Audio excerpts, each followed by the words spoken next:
Er is een nieuwe theorie bekend over het vergaan van de wereld.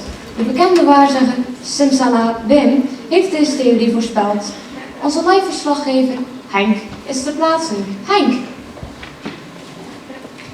Ja, goedenavond dames en heren. Mijn naam is Henk en ik sta hier bij de bekende waarzegger meneer Simsalabim. Meneer Bim, kunt u ons misschien even iets vertellen over die theorie van u? Ik heb contact met gene zijde. Aha. Kunt u ons misschien wat meer vertellen over die theorie van u? Wacht. Heet jouw opa toevallig Jan? Nee. Jaap. Nee. Jan Jaap. Nee. Heet jouw opa dan, of je oma, die heette Fokje, Nee. Mokje, Nee. Sokje, Nee. Dokje, Nee. Hokje. Nee. Kan ik een letter kopen? De sim. Vertelt u ons toch eens wat meer over die theorie van u? Nou, ik zal mijn bolletjes meepakken.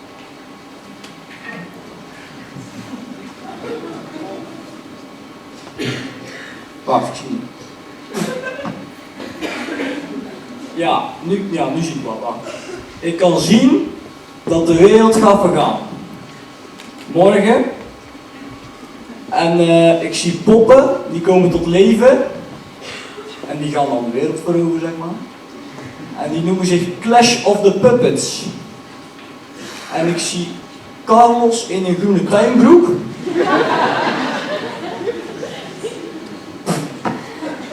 Ja, en Martijn in een roze tuinbroek. En ik zie Carmen en Evie en Claudia en Sandra en Marjolein. Ja. Hier is Clash of the Puppets.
여자 이때다 싶으면 묻었던 머리 푸는 여자 가볍지만 웬만한 노출보다 야한 여자 그런 감각적인 여자 선어해 점잖아 보이지만 놀 땐 노는 선어해 내가 되면 완전 미쳐버리는 선어해 근육보다 사상이 올통벌통한 선어해 그런 선어해 나는 매워 사랑스러워 그래 너 hey, 바로 너 hey. 나는 매워 사랑스러워 그래 너 hey, 바로 너 hey. 지금은 바람까지